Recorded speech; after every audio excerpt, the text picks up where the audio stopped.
Good morning. You're a financial firefighter here today. Today, I'd like to talk about who are the most important people on your team in your out-of-state real estate investing journey. Please subscribe, like, comment below so I can help grow this channel to help reach more individuals and help them get started in their real estate investing journey. I do work for the Honolulu Fire Department and REMAX Honolulu. All the ideas, topics discussed on this channel are on my own. I'm not a financial advisor. I'm just here to hopefully help someone get started in real estate investing. So, who are the most important people on your team when you get started in out-of-state real estate investing? For me, it's kind of two phases. Initially, it's the realtor. Initially, you don't have a team. So the realtor is probably the first person that you are going to come into contact with to help start your journey. For me, there's many ways to find a good realtor in the area that you're looking to invest in. So one is to network with other individuals who invest in that area. You can also hopefully you have a family member, a cousin, an uncle, auntie. Maybe you have an old college roommate. But if you have someone that lives in that area that you're thinking about investing in, that's someone I would reach out to, see if they know anybody investing in that area, see if they know any realtor-friendly agents, but just reach out to those people and see if they can put you into contact with someone in the area that you're looking to invest in.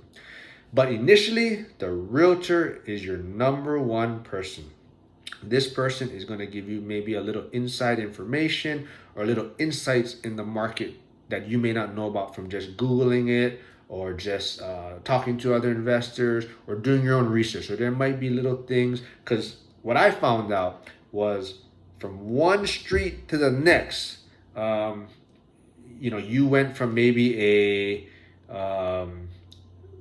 B class to a C class neighborhood just from one block, one street over. So that's something that you may look up. You may look up on Google and see this street is good, but from the next block it's a completely different market. So the realtor can probably give you those inside little information and tricks or tips that they know about the certain areas. So your realtor is super, super important. And for me, I had a realtor that went above and beyond. He would walk the properties for me. He would send me videos. He would FaceTime me when he's at the properties.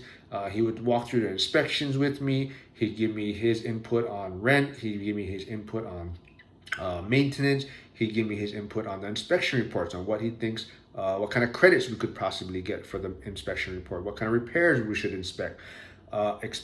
So your realtor is super, super critical on that maybe first couple of transactions. But after that, mine is kind of transitioned to the property manager being my number one member on my team, because the property manager is now the person dealing with the property on a day-to-day basis, your tenants, the property, the maintenance.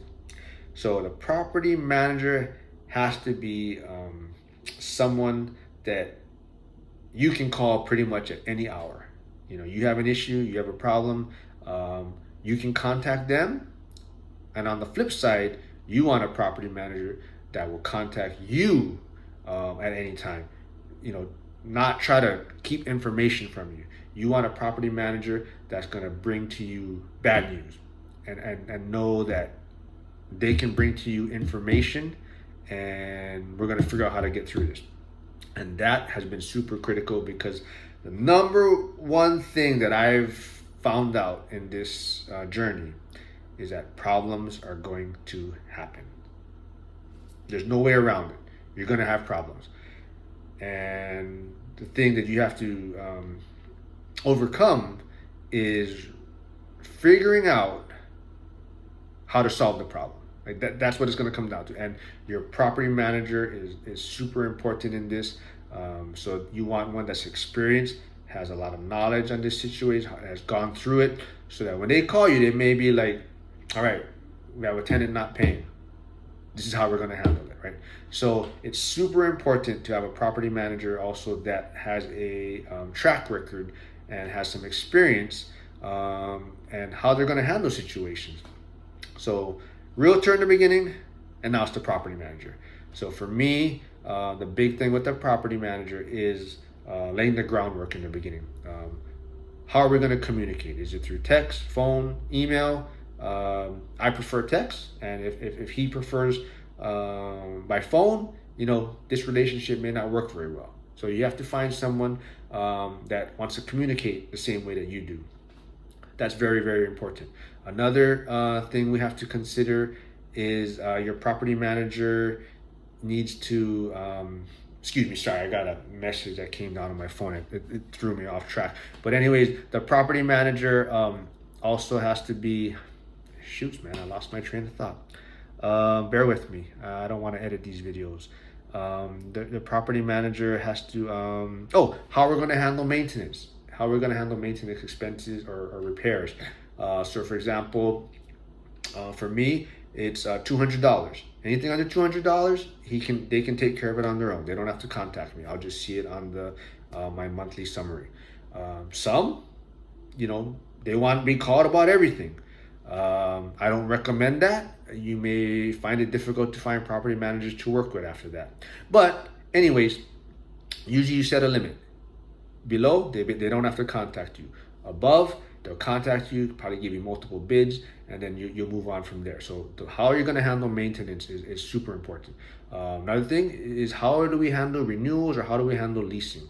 Do we have a certain credit score requirement? Do we do background checks? Do we require a certain amount of income above the rent? So there's all these factors that we have to kind of talk about in the beginning, and that's, as you start doing it, you learn. A lot of these things, when I started, I didn't really realize how I'm going to handle the maintenance, how am I going to handle communication. But that's what I'm here for. I'm trying to help you not make the mistakes that I made when I first got started. So realtor, super important in the beginning, your first transaction, your first couple of transactions maybe. But as you transition, the property manager becomes super, super important. So until my next video, keep looking for those deals.